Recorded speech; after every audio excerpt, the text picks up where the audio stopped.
Eu acho que uma boa parte dessa explicação vem da sua história e do que é ser uma pessoa trans no Brasil, né? Talvez uma grande motivação da sua postura de comunicação seja a sua própria história. Agora, pensando em estratégia, pensando na necessidade de conquistar corações e mentes para além da sua base, a senhora às vezes pensa em rever o seu estilo de comunicação? Eu acho que eu revejo, não só penso, Fábio, eu acho que eu revejo em muitas vezes o meu estilo de comunicação.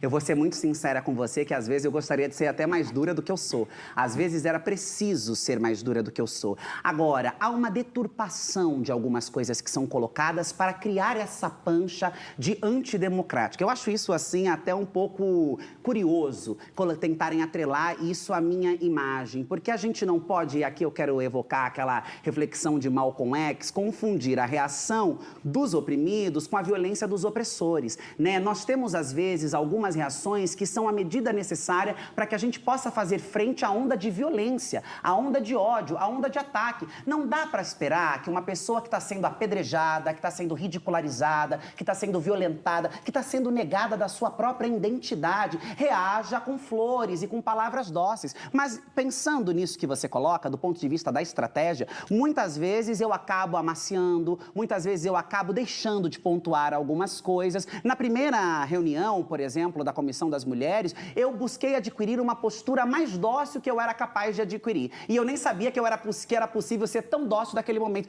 porque eu não achava que ali valeria a pena um embate, que ali valeria a pena colocar as minhas convicções e a minha visão. Eu ouvi coisas bárbaras que talvez outras pessoas não suportassem escutar. Eu fui ridicularizada, eu fui agredida, eu fui violentada, mas eu estava na cadeira da presidência. Eu não quis fazer daquela cadeira um espaço de dar resposta àquelas ondas de ataque. Então, por óbvio que eu penso, e não só penso, atuo nessa medida, mas há muita coisa que é tirada de contexto por estas ondas de fake news, de ódio, de ataque, para dizer, olha, isso daqui acho que foi radical demais, isso daqui acho que passou do tom demais. E quando eu vou avaliar todos esses exemplos, porque obviamente em algum momento pode ser que eu fale, nossa, talvez será que eu passei? Eu vejo que foi na medida da bordoada, na medida da violência, na medida do ataque com o qual eu fui recebida. Então eu acho que sim, faço essa ponderação, mas não dá para esperar o tempo todo que nós estejamos apanhando e sendo ridicularizadas e não respondamos a isso de alguma maneira. Deputada, eu queria continuar nessa pauta da estratégia.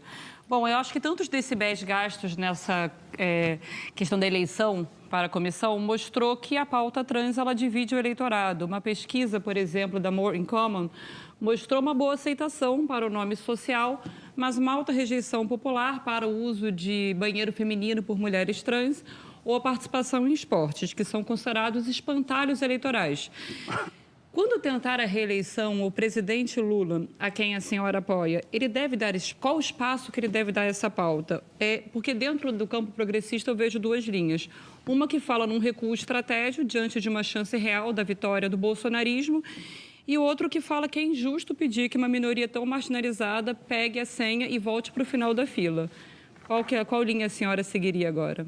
Eu acho que as duas linhas têm espaço, porque se nós não formos estratégico, não é para o final da fila que a gente volta, é para a vala, é para o noticiário dramático, é para a morte, é para a ausência da educação, das políticas públicas, é para o silenciamento total. Então a gente precisa ter esse cuidado estratégico, porque o que está colocado contra nós não é simplesmente um discurso de, talvez essa pauta, o uso do banheiro, que é um espantalho absurdo, porque você não tem como olhar para mim e dizer que eu deva ir a um banheiro masculino, isso num país que mata, num país que estupra, num país que violenta. Isso é tudo narrativa para criar pânico moral, para fazer esses espantalhos. Mas agora, por óbvio, é preciso ter algum nível de estratégia para que a gente não vá com todas as pautas para cima de uma sociedade que ainda está muito ancorada na violência, na desigualdade da informação, da compreensão do que são as pautas trans. Por outro lado, nós também não podemos ignorar esta agenda, porque ao ignorar esta agenda, nós nos tornamos refém da extrema-direita, que a qualquer momento, quando nós falarmos de pessoas trans ou de debates LGBTs, vão querer usar isso para nos colocar contra a sociedade.